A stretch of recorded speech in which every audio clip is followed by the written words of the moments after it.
Bismillahirrahmanirrahim. Assalamualaikum warahmatullahi wabarakatuh. Alhamdulillahi rabbil alamin. Wabihi nasta'in. Wa ala umuri dunya waddin. Wassalatu wassalamu ala rasulillahi wa ala alihi wa sahbihi ajma'in. Rabbi shrah li sadri wa yassir li amri wahlul 'uqdatam min lisani yafqahu qawli. Allahumma shalli wa sallim wa barik ala Muhammadin wa ala alihi wa sahbihi ajma'in. Amma ba'd.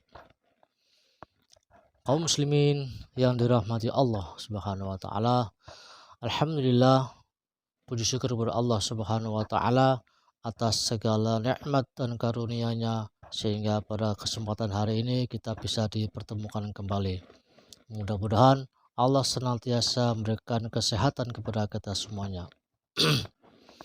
Kaum muslimin, alhamdulillah, pada kesempatan hari ini akan kita lanjutkan pembacaan Asbabun Nuzul, sebab-sebab turunnya ayat-ayat Al-Quran pada surat Al-Baqarah ayat 189. A'udzu billahi minasy syaithanir rajim. Bismillahirrahmanirrahim. Yas'alunaka 'anil ahillah qul hiya mawaqitu lin-nasi wal hajj wa laysal birru bi an ta'tul buyuta min zuhuriha walakinnal birra man ittaqa wa'tul buyuta min abwabiha wattaqullaha la'allakum tuflihun. Mereka bertanya kepadamu Muhammad tentang bulan sabit. Katakanlah, itu adalah penunjuk waktu bagi manusia dan ibadah haji. Dan bukanlah suatu kebajikan memasuki rumah dari atasnya, tetapi kebajikan adalah kebajikan orang yang bertakwa. Masukilah rumah-rumah dari pintu-pintunya dan bertakwalah kepada Allah agar kamu beruntung. Keterangan terkait dengan memasuki rumah dari atasnya. Pada masa jahiliyah, orang yang berikhram pada waktu haji, mereka memasuki rumah dari belakang, bukan dari depan. Hal ini ditanyakan pula oleh para sahabat kepada Rasulullah Sallallahu Alaihi Wasallam, sehingga turunlah ayat ini. Kaum muslimin yang dirahmati Allah Subhanahu wa taala, kita lihat asbabun nuzul dari ayat ini. Ibnu Abi Hatim dari Al-Aufi bersumber dari Ibnu Abbas meriwayatkan bahwa ayat yas'alunaka 'anil ahillah qul hiya mawaqitu lin-nasi wal hajj diturunkan sebagai jawaban terhadap banyaknya pertanyaan kepada Rasulullah Sallallahu Alaihi Wasallam tentang peredaran bulan. Yang kedua, diriwayatkan oleh Ibnu Abi Hatim bersumber dari Abi Aliyah bahwa orang-orang bertanya kepada Rasulullah Sallallahu Alaihi Wasallam, untuk apa diciptakan bulan sabit? Maka turunlah ayat ini sebagai penjelasannya. Yang ketiga, dari Naim dan Ibnu Asakir, Tarikh Dimashq, dari As-Saudi As-Sagir, dari Al-Kalbi, dari Abu Salih, bersumber dari Ibnu Abbas, meriwayatkan bahwa ayat yas'alunaka 'anil ahillah sampai lin nasi wal hajj ini berkenaan dengan pertanyaan Mu'adz Ibnu Jabal dan Sa'labah Ibnu Gunawah kepada Rasulullah Sallallahu Alaihi Wasallam. Ya Rasulullah, mengapa bulan sabit itu mulai timbul kecil sehalus benang, kemudian bertambah besar hingga bundar dan kembali seperti semula? Tiada tetap bentuknya. Sebagai jawabannya, turunlah ayat ini. Yang keempat, diriwayatkan oleh Al-Bukhari bersumber dari Al-Barra bahwa ayat walaisal birru bi an ta'tul buyuta min duhuriha sampai akhir ayat diturunkan berkenaan dengan kebiasaan orang jahiliyah yang sepulang menunaikan ihram di Baitullah mereka memasuki rumahnya dari pintu belakang.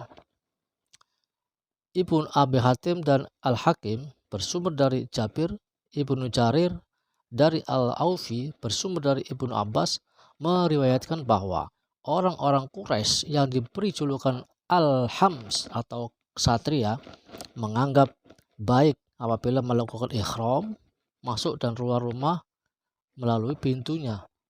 Akan tetapi kaum Ansor dan orang-orang Arab lainnya masuk dan keluar tidak melalui pintunya. Pada suatu hari orang-orang melihat Qutbah Ibnu Amir dari kaum Ansor keluar melalui pintu mengikuti Rasulullah SAW. Serempak mereka mengakui atas pelanggaran tersebut sehingga Rasulullah segera menegurnya. Qutbah menjawab, "Saya hanya mengikuti apa yang Tuhan lakukan." Demikianlah pembacaan dari Asbabun Nuzul, ya, sebab-sebab turunnya ayat Al-Quran. Surat Al-Baqarah ayat 189. Kaum muslimin yang dirahmati Allah Subhanahu wa taala, mari kita lihat kembali penjelasan dari ayat 189 ini. Yas'alunaka 'anil ahillah. Mereka bertanya kepada Muhammad tentang bulan sabit. Qul hiya mawaqitu lin-nasi wal hajj. Katakanlah Muhammad, itu adalah penunjuk bagi manusia dan ibadah haji. Di sini maksudnya adalah penunjuk bagi manusia bahwa untuk menentukan awal bulan puasa dan akhir bulan puasa itu ditentukan dengan bulan sabit yang kita kenal dengan ru'yatul hilal. Ketika bulan sabit, ya, untuk menentukan akhir bulan Ramadan, ketika bulan sabit tersebut menutup bin awan, maka kita diwajibkan untuk menyempurnakan puasa kita sampai 30 hari. Begitu juga bagi para jamaah haji, ya, ketika menentukan 10 Zulhijjah maka ditentukan oleh bulan sabit ini. Itulah fungsi dari keberadaan bulan sabit, ya, sesuai dengan pertanyaan sahabat Rasulullah. Maka turun ayat ini sebagai penunjuk bagi umat manusia bagaimana mengawal dan mengakhiri penentuan bulan puasa.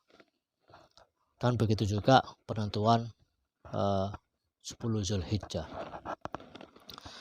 Kemudian walaisal birru bi an ta'tul buyuta min duhuriha. Dan bukanlah suatu kebajikan memasuki rumah dari atasnya, tetapi kebajikan adalah kebajikan orang yang bertakwa. Di sini menjelaskan bahwa dulu para orang-orang jahiliyah setelah melakukan ihram mereka memasuki rumah dari belakang atau dari atasnya. Tapi dengan turunnya ayat ini maka ditunjukkan, ya, yang seharusnya melalui pintu depan. Dan bukanlah suatu kebajikan memasuki rumah dari atasnya, tetapi kebajikan adalah orang yang bertakwa. Masukilah rumah-rumah dari pintu-pintunya, ya, maksudnya masuki rumah sesuai dengan pintu-pintunya, dari pintu depan bukan dari belakang. Dan bertakwalah kepada Allah agar kamu beruntung. Kaum muslimin yang dirahmati Allah Subhanahu wa taala, itulah pembacaan Asbabun Nuzul dari ayat 199 dan penjelasan singkat terkait dengan kesimpulan bahwa bulan sabit itu berfungsi bagi umat manusia atau bagi umat muslim di seluruh dunia untuk menentukan awal dan akhir Ramadan serta menentukan bagi para jamaah haji, yaitu pada bulan Zulhijjah. Semoga Allah Subhanahu wa taala selalu memberikan petunjuk kepada kita semuanya, dan semoga Allah memberikan kekuatan bagi kita untuk selalu istiqomah dalam melaksanakan ibadah-ibadah kepada Allah Subhanahu wa taala. Semoga di bulan puasa Ramadan ini kita selalu mendapatkan ampunan dari Allah Subhanahu wa taala. Terima kasih atas perhatiannya. Wallahu a'lam. Wassalamualaikum warahmatullahi wabarakatuh.